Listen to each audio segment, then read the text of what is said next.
recommendation for that? Anybody want to read it? Amanda, you want to read it? Oh, okay. Go ahead. Sorry. Move to approve the consent agenda as presented. Support? James? Discussion on that? Anyone? Minutes?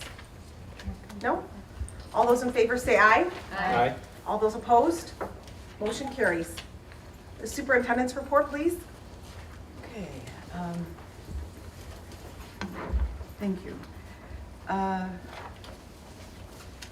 There, how did you read my mind, Alan? Agenda. So, let me do a little intro and then you can take over, okay? Okay. So, toward the beginning of the year, the board asked us to review just exactly how communications came into us and how communications flowed from us when we got tips from various sources. Sometimes we get tips from people who are concerned about a behavior that they think might be a threat, and it comes to us directly during the school day. Sometimes we get tips and they come directly to us after the school day is all over. Sometimes the tips go through OK to Say.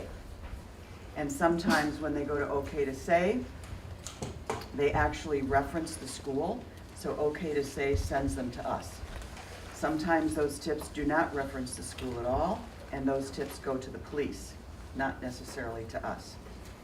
Sometimes people have called 911, and the same thing happens. If the school is referenced, 911 will call us. If the school is not referenced, it goes directly to the police. So we met with our district safety committee, we reviewed our communications, we talked to the sheriff's department, our local police. Allison talked to the OK to Say people at the state level to say, how can we be real clear with what happens when a tip comes in. And we wrote many, many pages of many, many paragraphs to try to explain it all. And then we came up with a picture that I think will be clearer to everyone. And Allison's going to go over that picture with you today. The other thing you have in front of you is the OK to Say FAQ, which is linked to our website, which also people can there are sometimes snags with it, and we're working with OK to Say to work out those snags. The snags aren't that the tips don't get responded to, they always get responded to, but we're never sure which of the people on our call list are going to be called at any given time. So internally, we've made sure that if one person gets called, that person calls everybody else who's involved, trying to cover ourselves until we can work this out with OK to Say.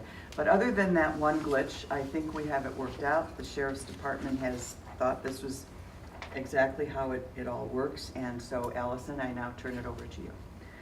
Okay, so and when a tip is received during the school day, it's reported to the administration, or if it goes to a teacher, then the teacher then reports it to administration.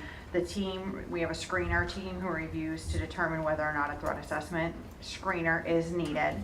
And then the threat assessment process begins, starting with a screener. That is with a minimum of a school administrator, your SRO, and a school-based mental health professional on that team. We do include other people as needed, but that is your minimum core team.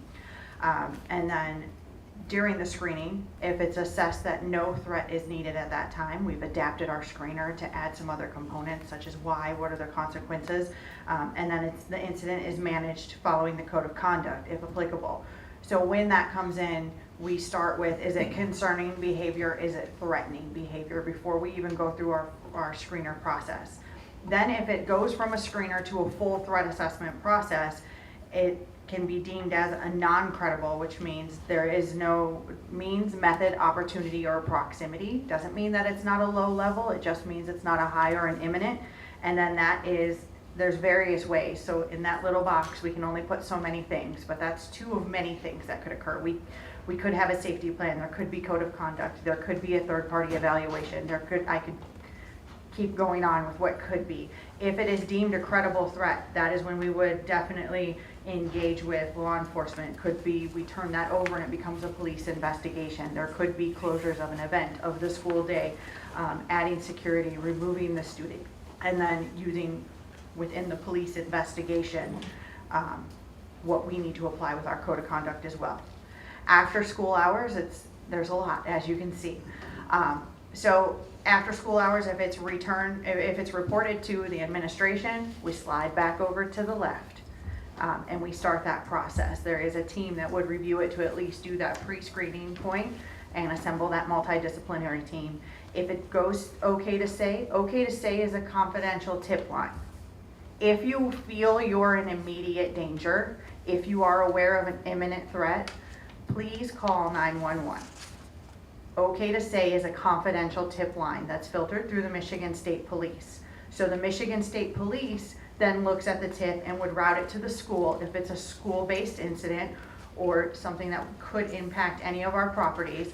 And that could also lead to a possible police investigation. And then we go over to the left where that threat assessment process would be viewed for the screener. If it is outside of school, it does not reference Oxford Community Schools in any way, shape, or form, that is a police investigation. So that it does not go back to us. If someone was to call the non-emergency police dispatch, and we've included that on our flow chart, the incident is reported to the school if the school is referenced. If there is some sort of threat or the means, method, opportunity, proximity is school-based, then it would be brought to our attention as well as a possible police report. If it is outside of Oxford Community Schools and our property, then it would be a police investigation only. And then finally, if it's an emergency imminent situation and you have called 911, same thing. We would be notified if it is a school-based concern, if it's something that would impact the school day. And then again, we would go to that left side where we would screen it if it was a threat. And then if it is nothing that references the school or in a whole, any building, any property, any specific students on school property, then that is considered a police issue and it would be under police investigation. And those are times that we are unable to provide any information dependent on the police investigation and what the police then gives us as a press release to release out to the community. I want to just emphasize that last point just a little bit more, because a lot of times when people hear things happen in the community and they want the school to be able to tell them more about what happens in the community, if it's one of those events that does not reference the school, we frequently don't have any information. We are not involved in the investigation. We have no jurisdiction to apply any consequences or take any action. And the police, for very good reason, restrict anything we can say, because if it's an ongoing investigation for them and we were to let information out, it could interfere with their case, it could interfere with eventual adjudication. And so they have very good reasons for why they say there are certain things the police need to know that the public are not going to get to know necessarily until the case is ready for that. So I know that there are times when especially our parent population might get frustrated about that, but that is what it is. We had a very long discussion with that, with the District Safety Committee and all of the law enforcement representatives that sit on that committee, and there's really very good reason. We all know of the case where the perpetrator was found in Maryland, and that perpetrator is now being charged in there. You know, had the police told us what was happening, and had we inadvertently let that information out, who knows if they would have ever caught that person. Because if that information had gotten back to that person that they were a suspect of some sort, it's possible that that person would have been able to evade whatever was happening. So the police have very good reasons to say, this is our case, and it's got to stay our case until we resolve the case.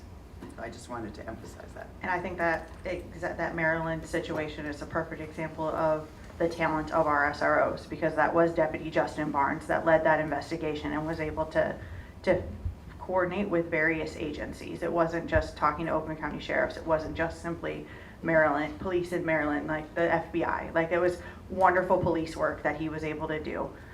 And so it was because we weren't intruding.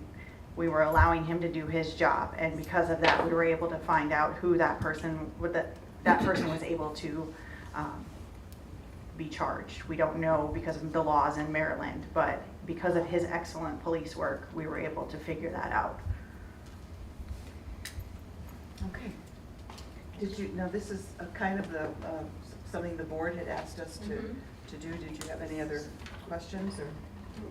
I think, well, I already know the answer, but I just want to have it said again out loud. When we're talking about it is community center. Oh, okay, sorry about that. So when we're talking about where the threat assessment process begins, Yes. the orange square, Yes. everybody involved in that is BTAM trained. Yes. Correct? Yes. Yes.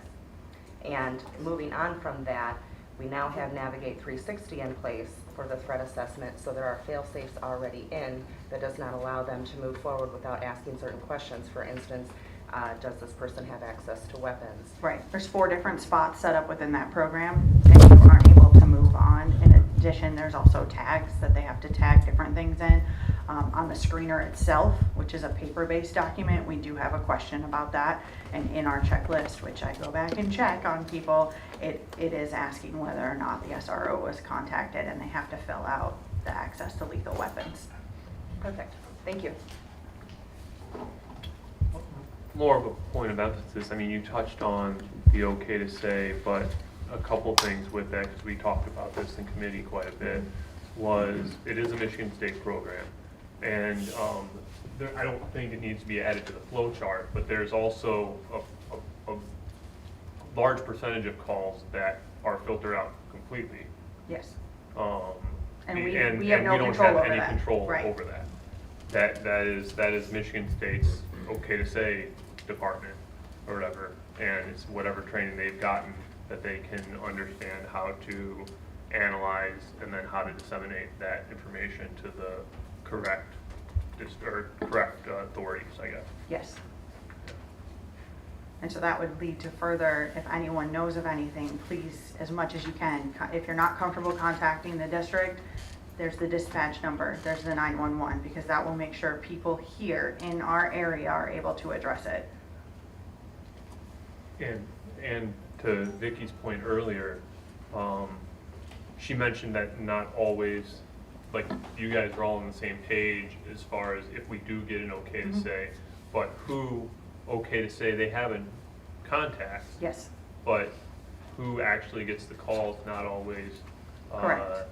the same. And again, that would be on okay to say. We have, my understanding is, we've kind of tried to work with them, but we can't, Yes. we don't have any authority over them by any means. Correct. So we can say, these are the 3 people, please let them all know, or whatever, these are the people.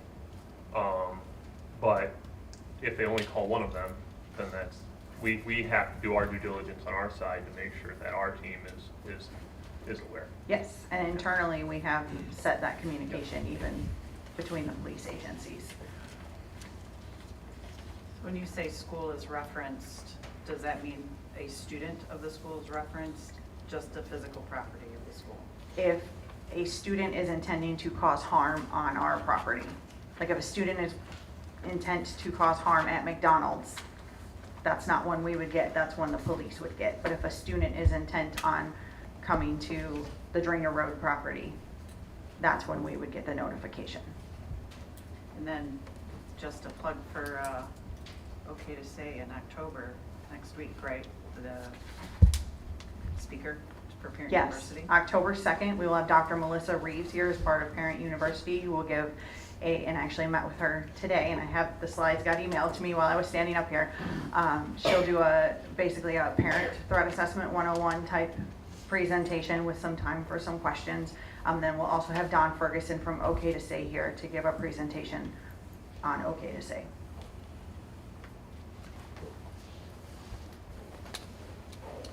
And that's at 6 o'clock at the middle school, October 2nd. Check your email. Say that again out loud, October 2nd. October 2nd at 6 p.m. in the Commons area. It'll be Dr. Melissa Reeves. She will be giving a threat assessment 101 basics for the community and for parents. And then we'll have Don Ferguson from OK to Say coming to give a presentation on OK to Say. Are we asking folks to pre-register? Yes. They have to, yeah. Yes. Okay. Yep, they're supposed And to. you can Going to Oxford. go to the Schools.org. oxfordschools.org website and you can register there. Dr. Reeves is the person who grounded all of the training that we've been doing here. And she did a lot of the training herself and then did the trainer of trainers of the people who will be carrying on the training. So if parents have any questions about our process, our procedures, how they stack up against, she's the good person to come in here. She's also one of the authors of the Prepare model, which was adopted by Oakland Schools and what we use as part of Yeah. our emergency operations plan. She's like renowned in the world of Yes. threat assessment. If you start looking into it and you start reading up on it, she's the Yoda, so. Yes. You know, We were lucky to get her. yeah, so for people, you know, inquiring and criticizing that we aren't doing threat assessment, that we don't have the processes, that we aren't putting the work in, put your listening ears on. Dr. Reeves has trained me even when I was in Texas on this, so she's countrywide. She partners with, she's one of the advisors for Safe and Sound Schools as well. Great, thank you very much. Thank you.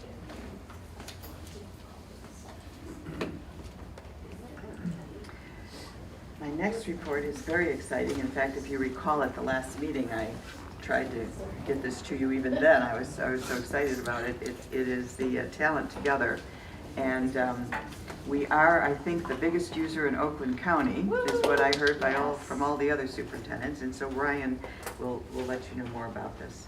Yes, well, good evening, everyone. It is my honor to be here tonight to present to you about Talent Together. I have a couple slides put together to explain to you. So Talent Together is an innovative partnership between the Michigan Department of Education, 9 approved educator prep programs, and 48 ISDs and local districts like Oxford. This program was funded directly through the legislature this July, and Talent Together received $67 million in funding to run this program. It aims to address the statewide teacher shortage and create a sustainable pipeline of educators.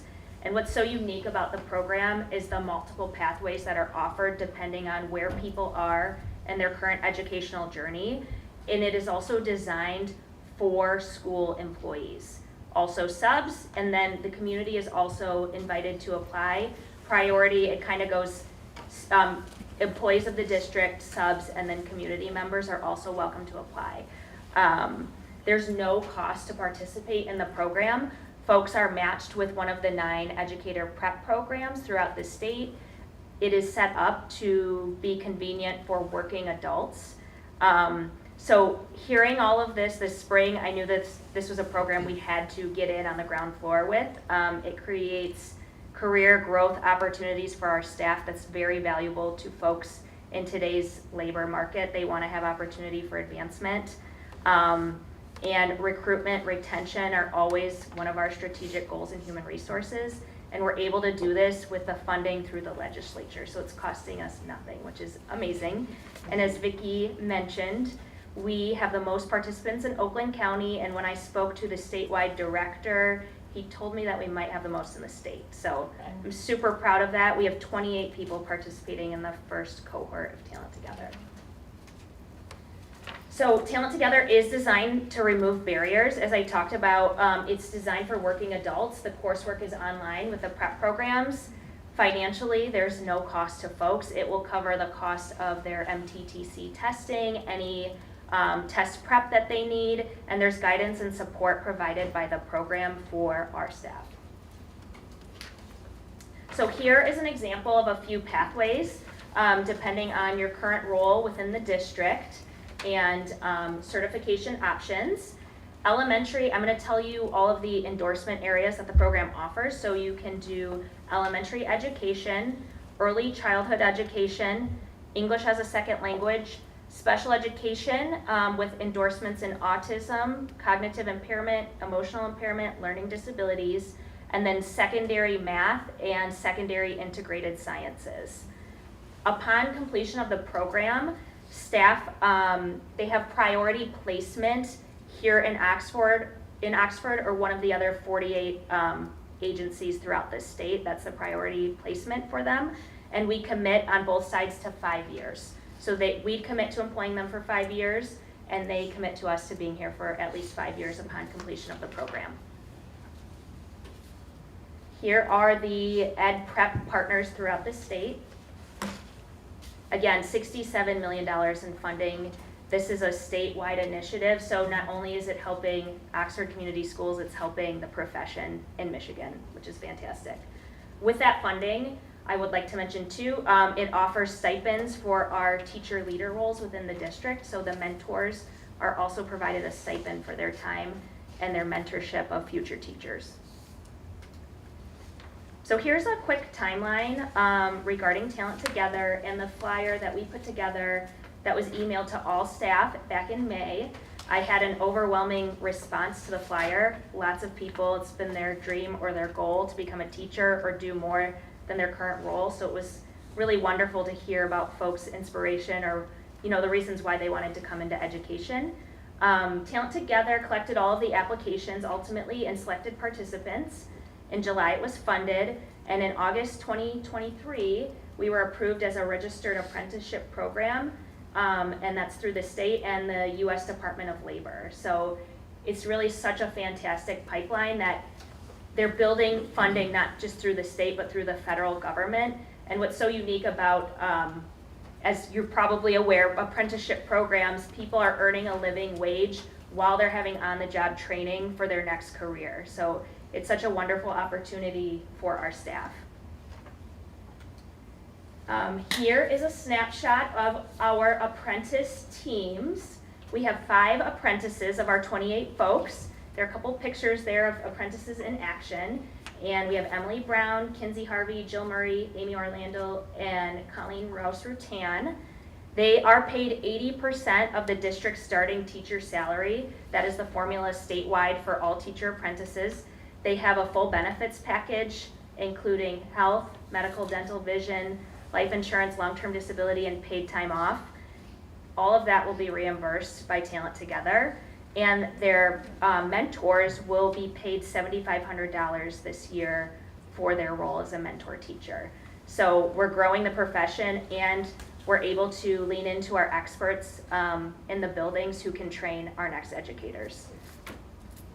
I also want to recognize the other 23 participants in Talent Together.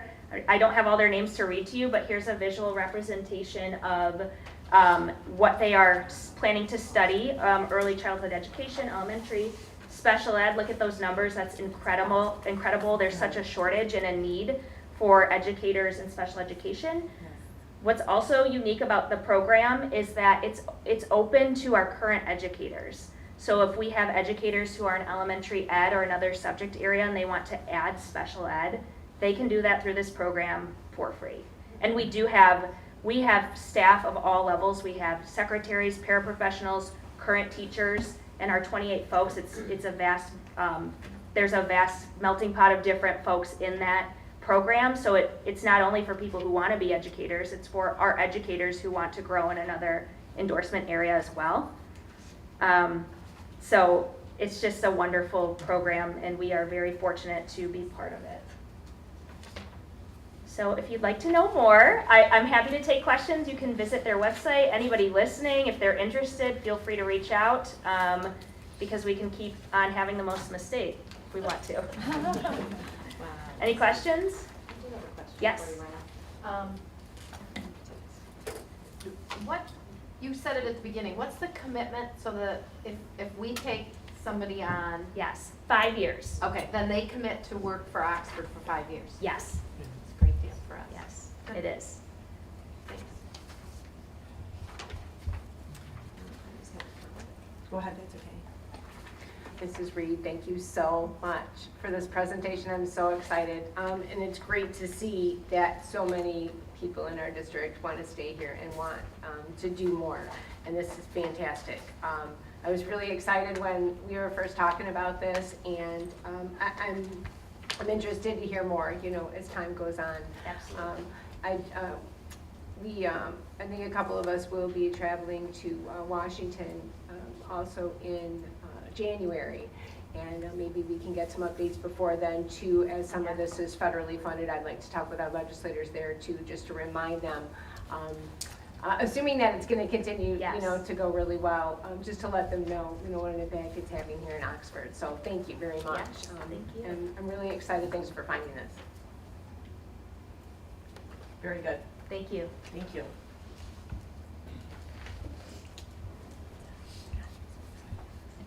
Thank you, Ryan. Next up is, we're gonna talk about, we're gonna go into our Board of Education matters. I'd like to ask Jim to come up a little, do you mind? Okay. The OHS band field trip request, just because there was a couple questions, if you just want to clarify anything and just kind of, It's band and orchestra. Band and I'll start- orchestra, yep. I'll clarify that. big Walt Disney trip. Yeah, and actually, there's a few people in the room who've either been with us or Mhm. their kids have been with us, so. And it's basically, it's a repeat, this is the 7th time I've taken the band. The 14th time I've traveled with the band, we alternate between New York and Disney.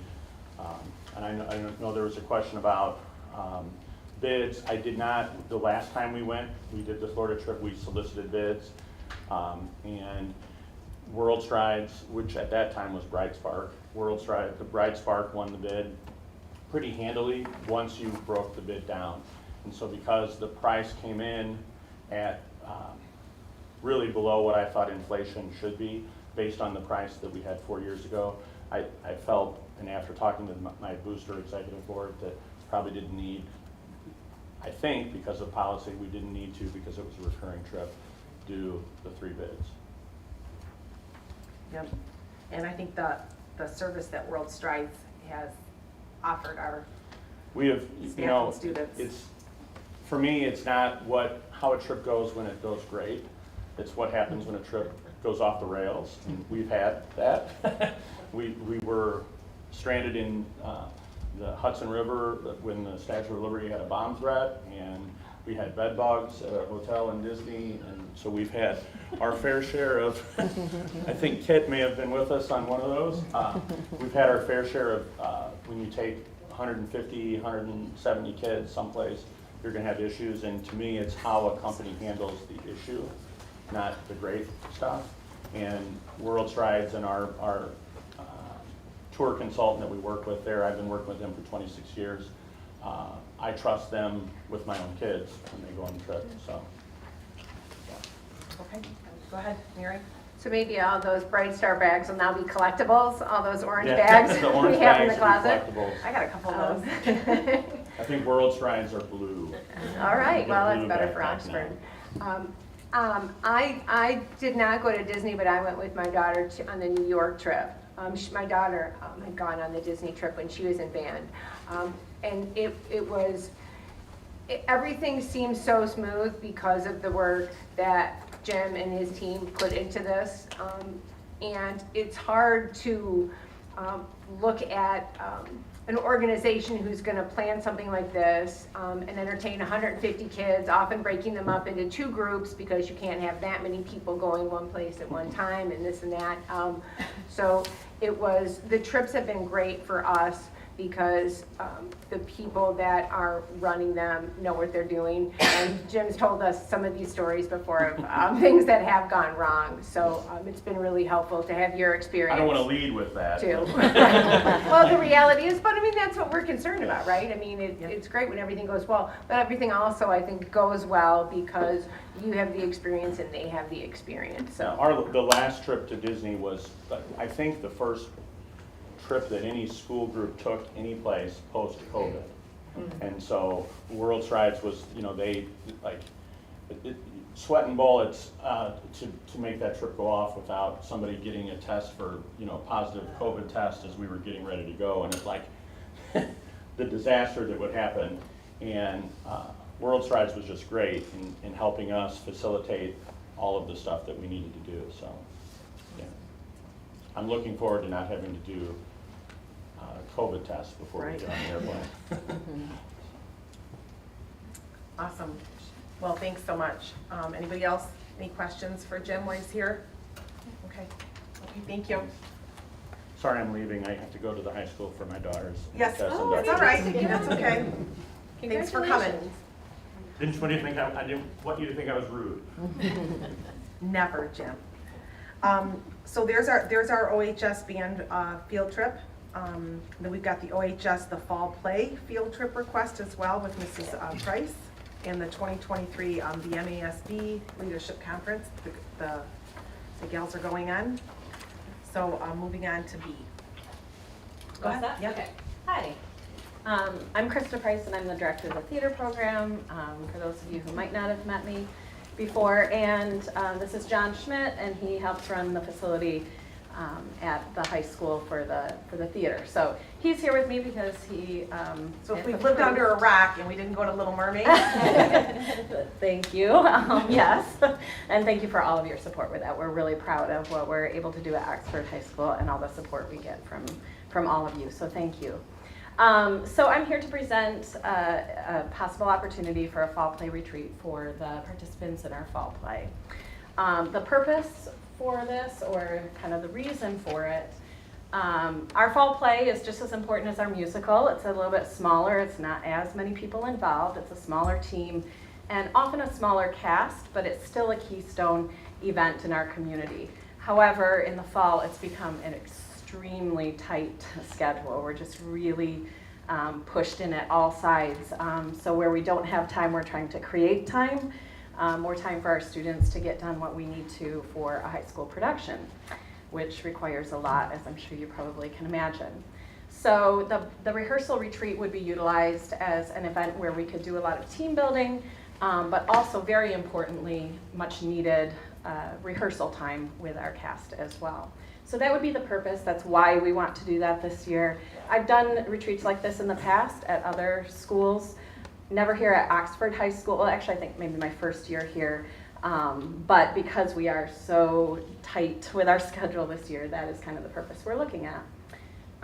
So our goals for this trip would be to participate in team building, like I mentioned, and cast and character or show-related exercises designed to create a cohesive cast for our ensemble-driven fall play. I hope you all come to the fall play.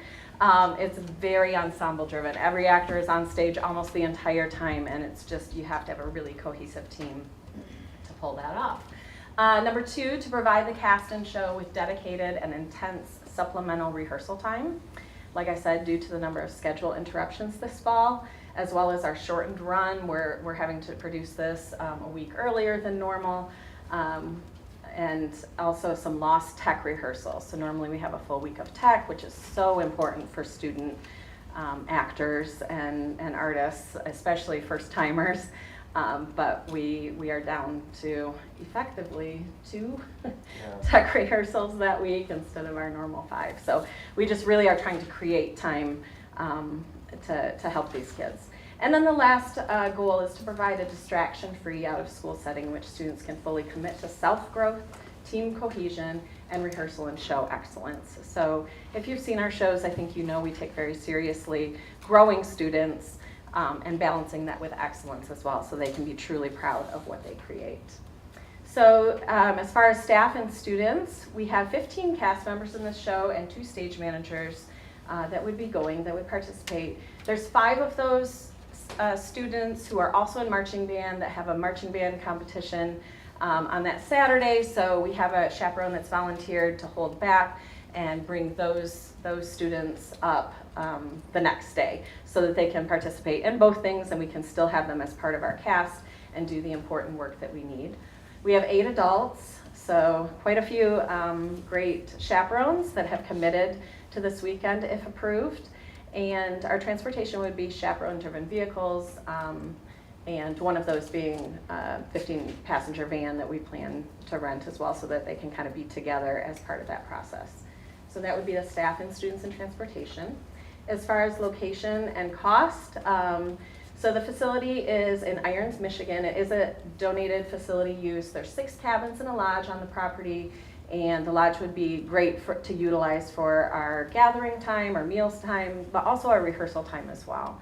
Our cost per student, we're trying to keep really low, which would partially cover our food and transportation costs. And if a student couldn't afford it, the theater program would definitely step up and help cover that. So we do have scholarships available if students can't afford that. And then the dates would be October 20th through 23rd, literally the only dates available to us with our busy fall season with other things that are going on at Oxford High School. We would leave at the end of the day on Friday and return on Monday, which is outside of our count week, which I know is very important. And then if you don't know the show that we're producing this fall, we're really excited about it. This is our first full-length fall play since before pandemic. So we're talking, go all the way back to 2019. Since then, we have scaled back until this year. We have scaled back because of wanting to keep the intensity low and make sure that we aren't biting off more than we can chew, both for our venue, the kids' time, and also their mental and emotional well-being. But this is our first full length. We're excited to be able to tackle this. The show is Peter and the Starcatcher. If you don't know anything about it, look it up if you have a chance, because it's just a really lovely, fun, ensemble-driven show that is silly but has a lot of heart and extremely creative in the way that it is staged. So we're excited about that. If you don't know anything about it, I can at least tell you that it's the prequel to Peter Pan. So kind of like what Wicked is to Wizard of Oz, that's kind of what this is to Peter Pan. It's very imaginative, like I said, and our show dates are November 9th through 11th, and we have 4 shows total. So that's a little bit about our show as well. I'm happy to take any questions if you have them. Thank you, Krista. Yeah. Any questions or comments? Yeah. Mhm. Krista, I have just a couple questions. Okay. So how did you find this place where you're staying? So it's a donated donated space, and I can share more with you Okay. about that if you choose. But Okay. yeah, All right. And you do such a great job Thank with the you. kids and the That means a lot. productions, and Thank so you. I think this is a fun opportunity for them. thanks. Go ahead, Mary. For the comments today. Okay. Ms. Price, thank you so much. You know, the arts are such an important part of everything that we do here, and I just so look forward to the plays. Thank you. Thank you. Thank you so much. And I wrote it down in really big letters, so I'm sure the dates of the show is on my calendar. I appreciate that you're thinking of a way to still get this done, because I know how just being in a couple of activities is. There were a couple years my daughter wanted to work on the fall play, but with marching band and robotics, she couldn't fit it in. Yeah. And so I appreciate that you're taking the time, and you and your team, to find ways that we can still get this done, even as busy as all of our kids are. And getting a little break, Yeah. getting away Yeah. from here. It's always nice getting a little break. So thank you very much for your efforts on this. Thank you. I appreciate you acknowledging that. Thank you. Anything else? I just have a question. Go ahead. So looking at the dates of the retreat and then when our next meeting occurs, I guess it's kind of a tight turnaround. Yeah, it is. Yeah, we didn't have the show cast. Like, these are the only 2 meetings that we could come to based on when we had to cast our show, so. Right. So I guess at this, my proposition, knowing that, because of being a planner myself as a mother, I think I would make a motion in this meeting if I could potentially get the support. I don't think that I saw many questions come up out of it, so I see head shakings. Okay, I'll go with that then. All right. What are the dates again? Tell me so I read them out loud. November, Got it. the retreat, All right. October 20th to the 23rd, 2023. Got it. All right. So I will move to approve the OHS Fall Play Field Trip request for October 20th to 23rd, 2023. Support? Everybody? Okay, James, I saw your hand first. We'll put James down for the record. Discussion? I think we've already had a discussion with the presentation. All those in favor say aye. Aye. All those opposed say nay. Motion carries. Your support means Here a you go, lot. Mrs. Thank you so Price. much. Do not miss the play, people. Thank you. I do not miss them. Thank you, John. Go to the play.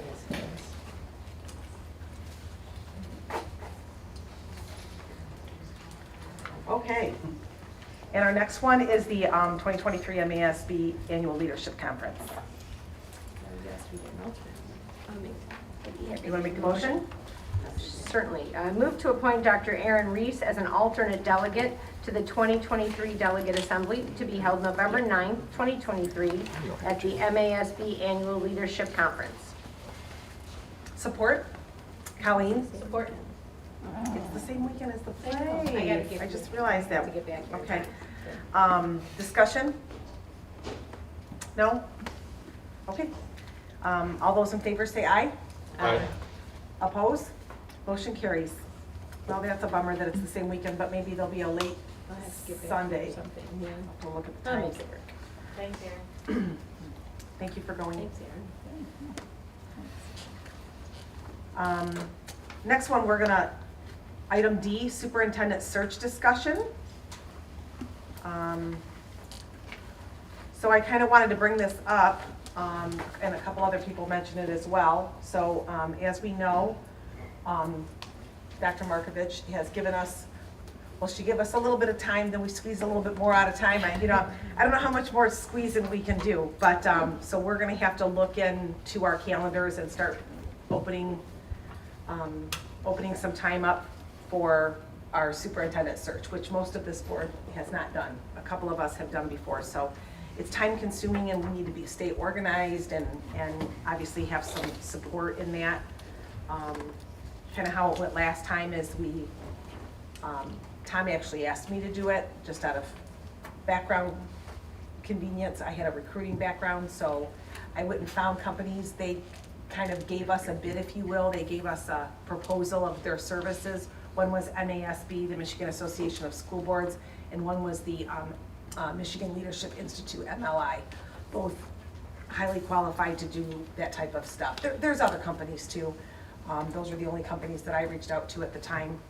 And they gave us both pretty similar service requests, and so we looked over those and we chose MLI, and then we kind of started that process. So there's a bit of work even up into that process, and so that's kind of where we started with this.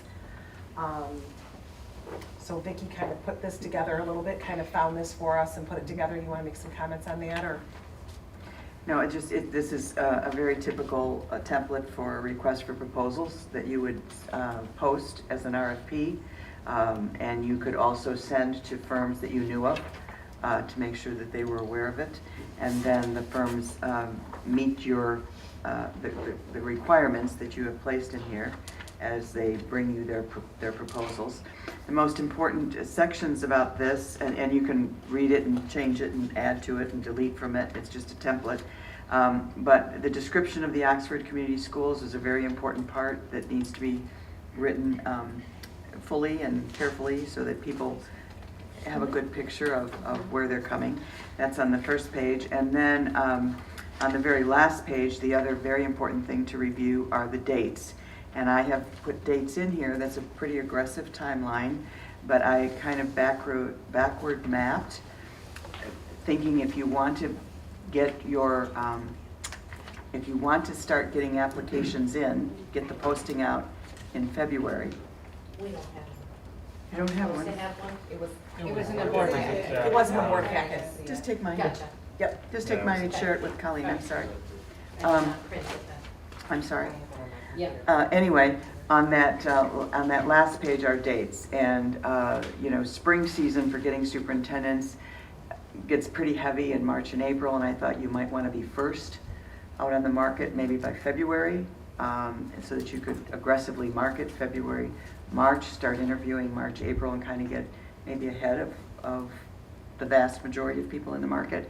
And so using that, these are the dates you probably have to comply with in order to get a firm on board. You'll have a lot of meetings with your community, you'll have a lot of meetings with staff, you'll have a lot of meetings with yourself in order to get your profile of what you're looking for in a superintendent down pat, and then you'll want them to aggressively market that. So the dates are something you probably have to pay attention to, and the description of the district, and of course Danny and I stand ready to help you with that description when you're ready. I think I just want to add comments too, from an RFP standpoint. I know we have 2 local firms, but I wouldn't be opposed to sending them to national firms. In the state of Michigan alone, there's 9 superintendent searches that are occurring across our state. It's a significant volume of leadership attrition in public schools for a variety of reasons. I believe we have to have a very intentional search, and so the earlier we start, the more feedback we can get in order to meet the needs that our district has, which are unique comparative to the other 8 districts they all have their needs, but ours are very unique and we need to be intentional about how we select somebody. So I'm supportive of editing, so maybe the walk away from this is for all of us to take a peek, edit anything we want, send it to, are we gonna have a subcommittee, or what's the ask out of this other than? So I would at this point probably have everybody send their edits to me, and then I'll go from there. I mean, I don't think that's, we're talking about the RFP. This Yep. is not a contract, this It's is not a not contract or anything anything. binding. Yep. This is just what we want to put out to find a firm. Yep. I do want to reiterate what Vicki was saying about the planning that goes into this process before we even put out, post the job. There's a lot of work to be done beforehand, so just so the board all knows too, that is most likely going to mean extra board hours coming up. It's gonna be more than just twice a month. Right. Once we get this firm hired, because we are gonna be creating that profile. The search firm also does a lot of work, gathering input from the community and whatnot. But I just want to be sure that we're prepared also, that there might be more time. And I definitely don't want to wait. I think that by the next meeting, even before my last page didn't print properly. I don't know if we need it before the next meeting, but again, this is an RFP, so it's not any kind of binding contract. It's just it's just us announcing that we're looking for somebody. Right. Yeah, I actually indicated that by the 11th and no later, you would be ready to put the RFP out. Because as you said, this is the RFP, this is not the superintendent document itself. And the sooner you get it out, the sooner you get it back, and then hopefully you would be able to select the firm. I believe I have the beginning of November, the first board meeting in November. You would be able to select the firm. And then once you select the firm, then it really starts going heavy. In my experience, and I did a little bit of superintendent searching before I came to work for you all when I did some consulting, and so because it is a lot of work, there are typically a board subcommittee. I mean, there's a lot of work the board as a whole has to do, but there's a lot of work in between those board meetings. So if you have a subcommittee of 2 or 3 people to help get that work done, it really makes the process go a little smoother. And it doesn't have to be done tonight, but at some point in Right. time, you might want to think about that. Maybe Okay. maybe that would be something for us to talk about. Well, why don't we do a takeaway as, take some time to review this. Send me any edits, like something that you think needs to be omitted or deleted or changed. And then also if you'd like to be on the committee, because it is going to be a commitment of time, and I don't want to make assumptions and ask somebody and put them on the spot. So think about your time and whether or not you can commit to that, and let me know. And we'll want 2 to 3 people on the committee. So, and I won't be one of them, so it'll be 2 or 3 of you. Because I'll have a different role once it gets started, once it gets rolling. So I won't have a role in this. So it'll be 2 or 3 of you, and you guys, you guys all are taking on different things. So think about what type of time commitment you have. And 2 will be, of course, including our stakeholders, our shareholders, our community members. That will be part of it too, is to expect that the search firm will be working with them to obtain what they're looking for in a superintendent, because that's part of the weigh-in as well. So there's lots of work to be done, and I think that we're getting a good beginning step here, ahead of the game, like you said. So, okay? So everyone's got their homework on that? Okay? Okay, moving along.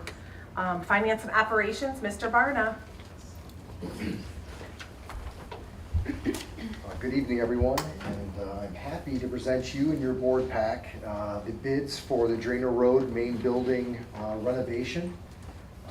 These were bids that were out for approximately 3 weeks, and there were 21 bid categories, all ranging from obviously demo all the way to HVAC, plumbing, electrical, all the fun stuff. So We received 21, for these 21 bid categories, approximately 48 bids in totality. And so I'm happy to say that the original estimate for all of these separate categories several months ago was $4.2 million. And they came in just under, in totality, about $21,000 shy of that rough estimate. So I'm really happy to report that. And I'm really excited for the Virtual Academy, obviously for our Loft students, and obviously for our Bridges students for this to begin. So this is definitely needed. So, does anyone have any questions? In the board pack, again, you have the big, I think there's 114 pages. Light reading. It's light reading. I wanted, somebody else, can I start? Yes, please. Mr. Barna, thank you. I wasn't familiar with PCI Daily. I know that when we were doing all the bond work, we had worked with Clark, I That's think, right? right? Construction, right. That's Okay, correct. so I just was curious about PCI Daily. Yes, so PCI Daily is, based in Oak Park, and their forte is literally doing commercial work. And so they have had some very high profile that we would all be recognized, obviously, as turning over office building spaces, as an example. And so this is really their bread and butter. And so they are our at-risk construction manager for this particular project. And what at-risk means is they hold the contracts for all of these individual subcontractors that I just mentioned across approximately 21 bid categories. And so this guaranteed maximum price that you have here, the GMP contract, if there are no change orders initiated by the district, that guaranteed maximum price of a little under 4.2 million is basically the maximum price that we will pay, okay, unless we have change orders that we initiate. And so what that does is that means that PCI Daily, because of their expertise, they will be managing each of those individual contracts, and they hold those contracts with those subcontractors. So that is the big difference of what a at-risk construction manager is. In addition, I just wanted to add, Sam, their forte is also remodel and renovation versus build new. Okay. And, It's different. which is, and that's important because we already have the space. It's going to be how we reconfigure that space to meet our purposes. I'm sorry, I don't want to go before anybody else. I don't think anybody else.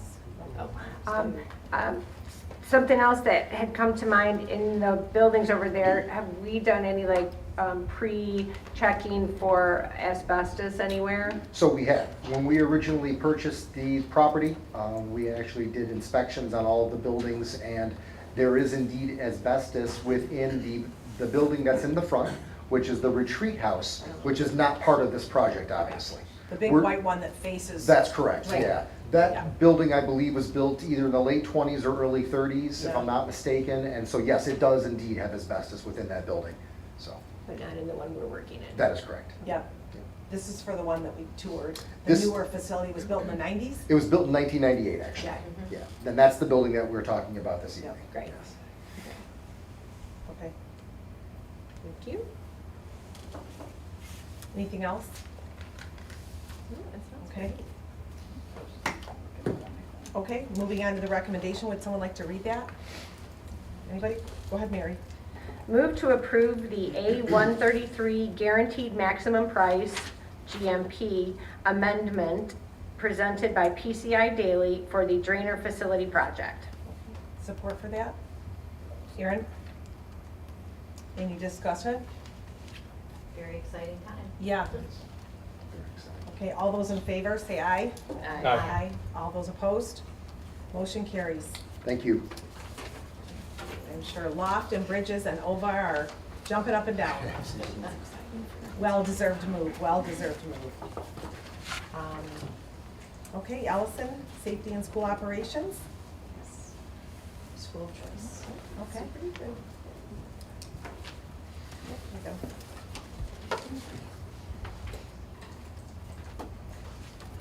So I'm bringing to you tonight the first reading of this for the schools of choice window for second semester.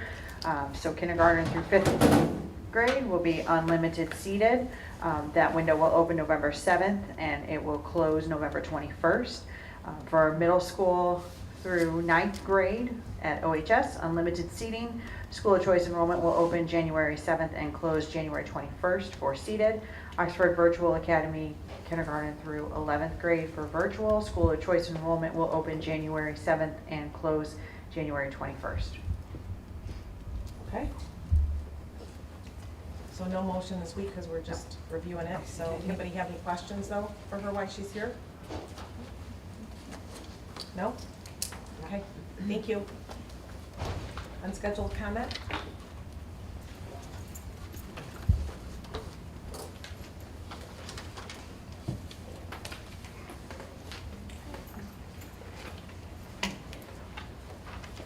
Mrs. Johnstone, Jill Johnstone, please, of Oxford.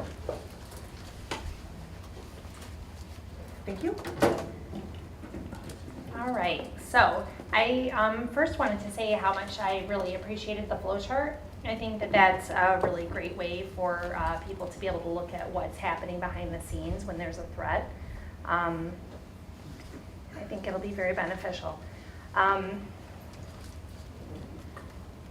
wanted to ask a question or talk about a little bit about the code of conduct and how that relates to that flow chart, because it was discussed things that happen outside of the school don't matter in the school, basically.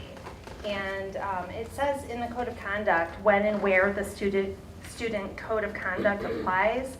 It says when a student's conduct at any other time or place has a direct and immediate effect on maintaining order and discipline or on protecting the safety and welfare of students, school, and district staff.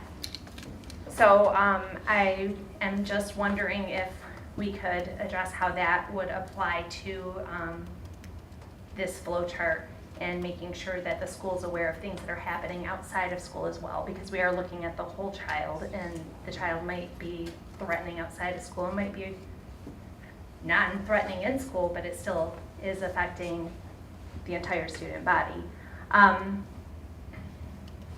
Also, I'm wondering about safety, any kind of safety plan on students who are returning or who have had repeated issues.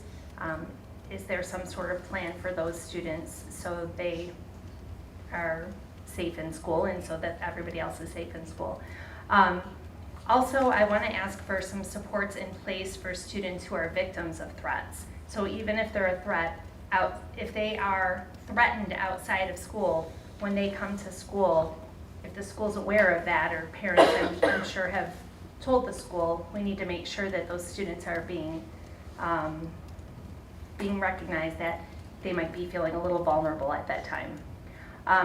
And also I ask for empathy and compassion for parents who are concerned about their student safety, because these are our kids and we all want to work together.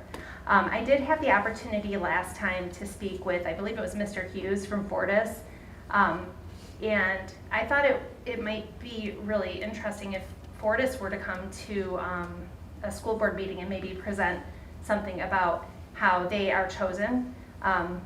He really had a lot to say to me about how each individual who works here at our school for Fortis is chosen, and I think that would be really helpful for other families to know, because I know it gave me a lot of peace of mind. And finally, the last thing I wanted to ask about is the safety committee. I know that there's a safety committee, it's referred to quite often, but nobody knows who's on the safety committee. And I feel like if I had a question and I could go to somebody on the safety committee, I might get my answer rather than asking other people or coming here and not getting an answer. It might be helpful. That's all. Thanks. Thank you very much. Mrs. Tomzak? Shirley of Oxford?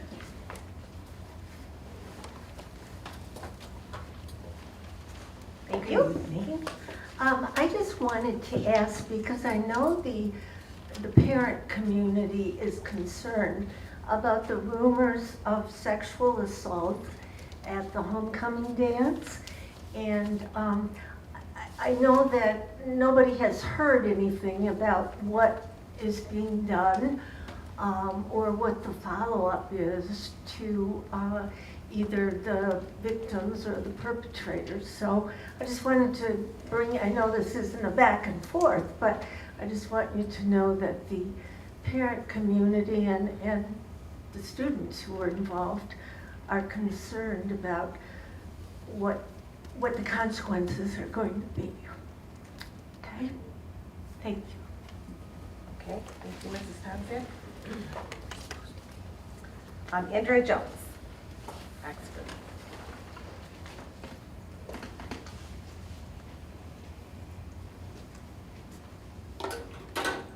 Okay, so Shirley touched a little bit on what I wanted to talk about.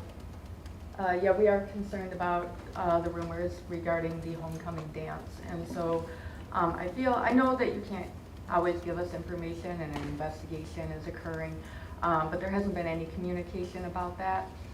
And in the past, we've been told, don't go to social media, go directly to us. So we're just kind of asking the same in return so that it doesn't get blown out of proportion on social media or rumors don't get started so that we can stick to the facts. So it would be nice to get an update regarding that. I listened to the flow chart, and I do very much appreciate the meeting that took place regarding OK to Say and clarifying some of the information and looking for the loopholes that we had in communication. But it felt a little bit like we were still missing the point of, or you were missing the point of why we were so upset. The point is that we still send our kids to Link Day, and you're saying, okay, it wasn't applicable to the school, but that's not what the police report says. The police report says the subject is L3519 school incident, and then the exceptional clearance reason, the verified offense is a 1376 intentional threat to commit act of violence against schools. And then that was being investigated by Officer Barnes. And then when we go to the next page of that report, the person listed as the contact is Deja Beasley, gives the address of the high school. So I don't know how this didn't involve the high school, how this wasn't considered a threat to the school. So, when you say it wasn't applicable, it very clearly was. Again, we're not asking to be in the middle of the investigation. We get it. We know that we want this person arrested, that we don't want to interfere with an investigation. Nobody's arguing that point. However, it just feels like you're missing our side of this as to our kids could have been in danger because it hadn't been deemed not credible at that point. It did involve the school. And again, that's our choice when we choose to send our kids into your care. And so that option was taken away from us. So again, I want you to revisit the communication back and forth and maybe clarify that a little bit more in your flow chart. Okay. Thank you, Andrea. Kit Grabkowski.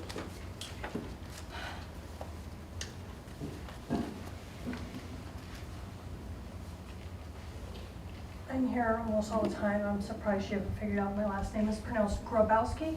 It's just like just like it looks. Oh, I'm sorry. I'm here. I started off planning on coming to discuss something totally different, but I got drug into all the rumors from the weekend. I had students that I know and love at the high school that night. I know if they had seen anything, they probably would have absolutely flattened whoever was hurting the girls. And I would not say a word about it because that's what they deserve. According to your own code of conduct, if sexual assault is reported to the principal, it is supposed to be reported to the police. That student, that perpetrator or perpetrators are supposed to be suspended or expelled. We have not heard one word as to what is going on. All we are getting are multiple rumors. And I'll be honest, I'm getting second and third hand because I'm no longer part of the two main groups that all these rumors are flying on. But it was brought to my attention at 6:30 in the morning, Sunday morning. I'm like, why is this coming to me? I was to be honest, I was completely shocked that Daisha did not send something out addressing that it was being looked into, or what had happened to the people that were involved. I was appalled that we weren't told that these kids are not in school, or if they are in school. I thank God I don't have a daughter in the school at the moment. She is middle school age, thankfully, but I can tell you, being a high school parent, I'm pissed. Every one of those parents that has a student in that high school, especially girls, has the right to know that those perpetrators, regardless of the investigation, are not in that school. It should have been addressed. It should have said, this is the allegations that's out there. The people that are involved are not in the school at this time, and the investigation is ongoing with the police. We've gotten nothing from Daisha, nothing from our superintendent. That's not excusable. We have the right to know so that we know our kids are safe. Did we not learn anything from November 30th?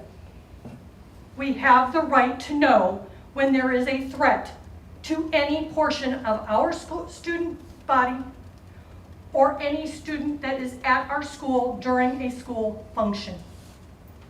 My understanding is the girl that was involved is not a student in our district.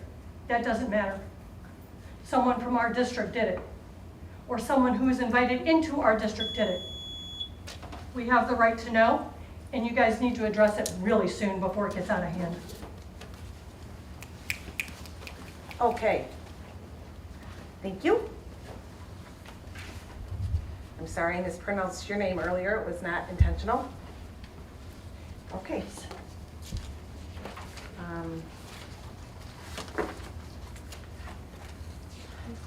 Moving on to scheduled activities, there's several things I want to point out that we're having our first conversation over coffee. This is an opportunity to create some dialogue.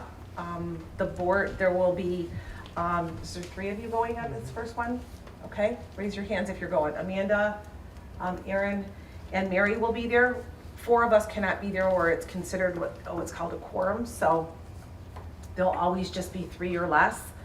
Vicki is going to be there as well, and these are opportunities to have some dialogue, about maybe what you're seeing in the district and things you'd like to see, or curriculum and questions about things. It is not an interrogation. It is meant for dialogue, conversation, kind conversation. So come with kindness or do not come. Because it's really meant to create dialogue. So you can't do that without kindness. So we've got a fall break coming up. We've got our fall play in November. Lots of good things coming up. And we'll be hoping to hear from Guideposts as well. It's coming around the corner as October brings around. Administrative clarification? Well, yeah, I think that, yes, there are a few things here. First of all, I want to correct something about the Link Day issue, Andrea. The school did receive the okay to say tip. Actually, we received not the okay to say tip. We received a report from the police that there had been a threatening statement made to 2 freshman students about something that was going to happen to them at school the next day, which was referenced to shooting. That came to us. It came to us at about 2 in the morning, 2 to 2:30 in the morning. And our team got together immediately, and we spoke to the police, and we got all the details we could from the tip that they received. And they did an investigation, and they met with the boys involved. They got the phone number of the perpetrator who made the call. They called us back and said, we believe that this threat is not credible, but we want you to know that it occurred. Therefore, we added safety measures. We made sure the high school was swept with the ammo dog. We made sure we had extra security. We made sure that the doors were locked except for one entryway into the school. We brought in additional people. We were busy getting everything ready to be as safe as we could make it, even though we had been told the threat was not credible. And I believe I apologized to you and anyone else I could about the fact that our communication went out later than it should have. We should have put that out between 6:30 and 7 in the morning, and it got out late. Now that same night, the same phone was used to call 2 other people and make 2 other threats that we were not told about because the school was never mentioned in those 2 threats. We didn't know about those 2 threats until people started telling us that they had been made. When we called the police about those 2 threats, they said, these are threats that have nothing to do with the school. We have an ongoing police investigation, and that's all we're going to tell you at this time. And while the police officer did call us on the first threat that we felt involved Link Day, and we acted on it, we did not know that that very same phone number had been used on these other 2 threats. So that is what happened that day. And the way the chart is set up, that is likely going to happen again. If the police get a call and we are not referenced, we are likely not going to be told about it. Probably you in the community will find out about it before we do. And that's just about how that's going to flow.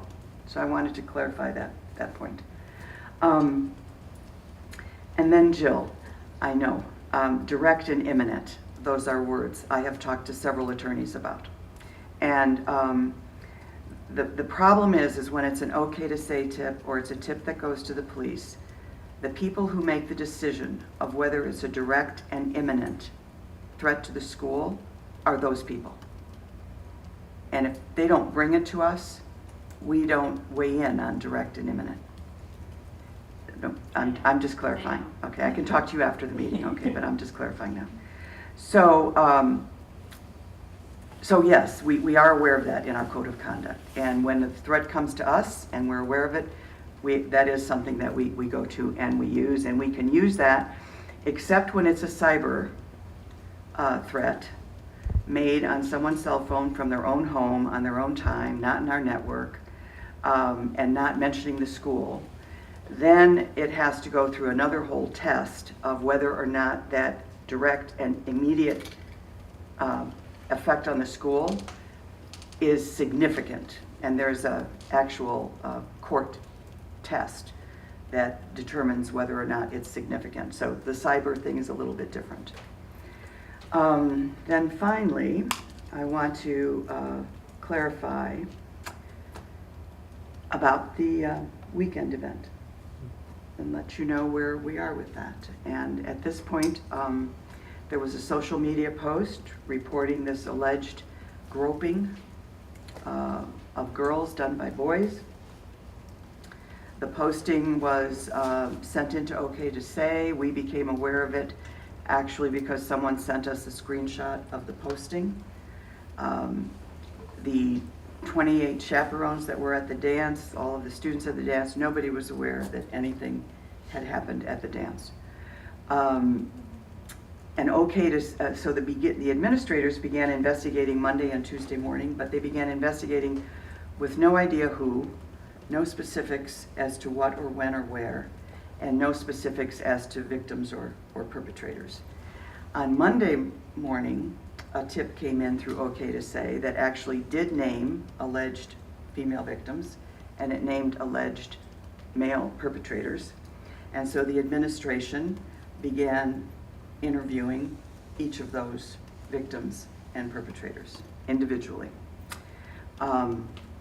The alleged victims said very firmly they had never been inappropriately groped or touched. They had no idea why their names were being submitted to us. And several of them were a bit upset that they were being pulled into this.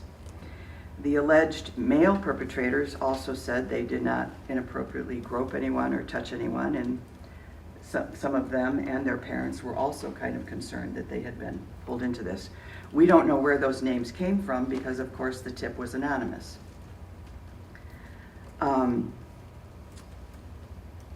We had one group of, and then we interviewed other students who were there. Did you hear? Did you see? This went on for 2 days.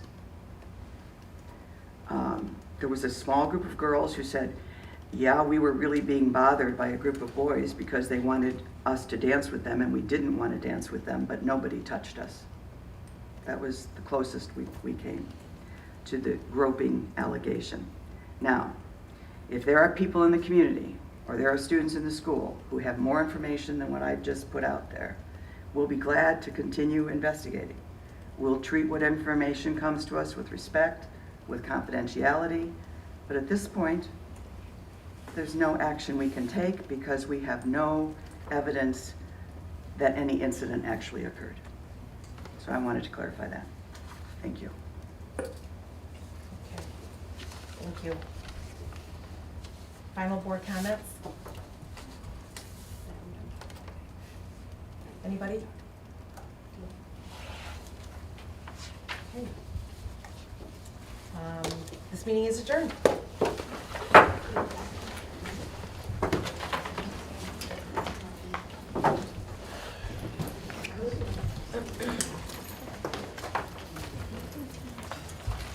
Yeah.